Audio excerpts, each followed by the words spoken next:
MP రావు so పర్యటన ఎలా ఉండబోతోంది అండ్ పార్టీల నేతలు కలిసే అవకాశం ఉందని అర్థమైపోతోంది. సో చంద్రబాబు పవన్ కళ్యాణ్ తో పాటు వైసీపీ నుండి పేర్ని నాని వెళ్తారని చెప్తున్నారు. ఏ విషయాల మీద చర్చించే అవకాశం ఉంది?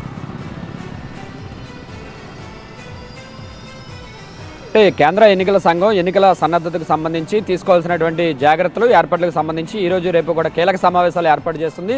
సిసి రాజీవ్ కుమార్తో పాటుగా ఇతర అధికారుల బృందం నిన్న రాత్రి విజయవాడ చేరుకున్నారు. ఉదయం 10 గంటల నుంచి 12 గంటల వరకు అంటే రాజకీయ పార్టీలకు టైం ఇచ్చారు. రాజకీయ పార్టీల నుంచి వచ్చేటటువంటి అభ్యర్థులను కానీ ఫిర్యాదులు కానీ స్వీకరించడానికి ఉదయం 10 నుంచి 12 గంటల వరకు టైం ఇచ్చారు. ఆ తర్వాత జిల్లాల కలెక్టర్లు ఎస్పీలతోటి ఎన్నికల ఏర్పాట్లకు సంబంధించి పోలింగ్ స్టేషన్ల వద్ద తీసుకోవాల్సినటువంటి జాగ్రత్తలు, అలాగే అక్రమ మద్యం నగదు అరికట్టడానికి తీసుకోవాల్సినటువంటి జాగ్రత్తలకు సంబంధించి ఆయా జిల్లాల కలెక్టర్లు ఎస్పీలకు దిశానిర్దేశం చేయనున్నారు. ఈ రోజంతా కూడా ఉదయం 2 గంటల రాజకీయ పార్టీలతో సమావేశం తర్వాత మధ్యాహ్నం కలెక్టర్లు ఎస్పీలతో భేటీ అవుతారు. రేపు ఉదయం సీఎస్ డీజీపీతో భేటీ అవుతారు. ఆ తర్వాత ఎన్నికలతో సంబంధం ఉన్నటువంటి కేంద్ర ప్రభుత్వ సంస్థల అధికారులు అలాగే రాష్ట్ర ప్రభుత్వ ఉన్నత స్థాయి అధికారులతో కూడా సమావేశమవుతారు. రేపు సాయంత్రం 4:30కు సిఈసి రాజీవ్ కుమార్ కూడా ప్రెస్ మీట్ కూడా పెడుతున్నారు. ఏపీలో ఎన్నికలకు సంబంధించి ఏ రకంగా ముందుకెళ్ళబోతుంది అనేది కూడా ఆయన వివరించనున్నారు. అయితే ఈరోజు ఉదయం 10 to 12 మధ్యలో రాజకీయ పార్టీలకు ఇచ్చినటువంటి టైంలో ప్రధాన పార్టీల నేతలందరూ కూడా ఈరోజు సిఈసి రాజీవ్ కుమార్ను కలవబోతున్నారు. టీడీపీ అధినేత చంద్రబాబుతో పాటుగా జనసేన అధినేత పవన్ కళ్యాణ్ ఇద్దరూ కలిసి ఒకేసారి ఎన్నికల సంఘం ప్రతినిధులను కలవబోతున్నారు. రాష్ట్రంలో ఎప్పటి నుంచో కూడా టీడీపీ అనేక ఫిర్యాదులు చేస్తుంది. రాష్ట్రంలో ఓటర్ల జాబితాలో అవకతవకలు జరుగుతున్నాయి, అధికార పార్టీ అక్రమాలకు పాల్పడుతుందంటూ కూడా అనేక ఫిర్యాదులు చేసింది.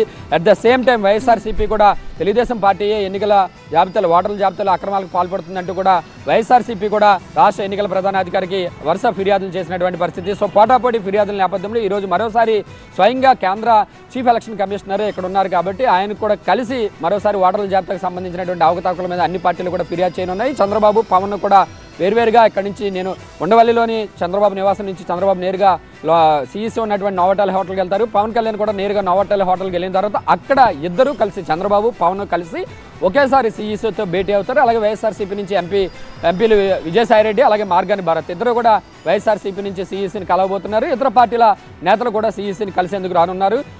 ప్రధానంగా అయితే ఓటర్ల జాబితాలో అవకతవకలు జనవరి 22వ తేదీన ఫైనల్ ఎస్ఎస్ఆర్ కూడా విడుదల చేయబోతున్నారు కాబట్టి ఈ లోపుగా ఇచ్చేటటువంటి ఫిర్యాదులన్నీ కూడా పరిష్కరించాలి. తమ పార్టీల తరపున ఇచ్చినటువంటి గతంలో ఇచ్చినటువంటి ఫిర్యాదులు ఏవైతే ఉన్నాయో డూప్లికేట్ల ఓట్లు కానీ డబుల్ ఎంట్రీ ఓట్లు కానీ తొలగించాలని చెప్పి టీడీపీ జనసేన కూడా ఫిర్యాదు చేయబోతున్నాయి.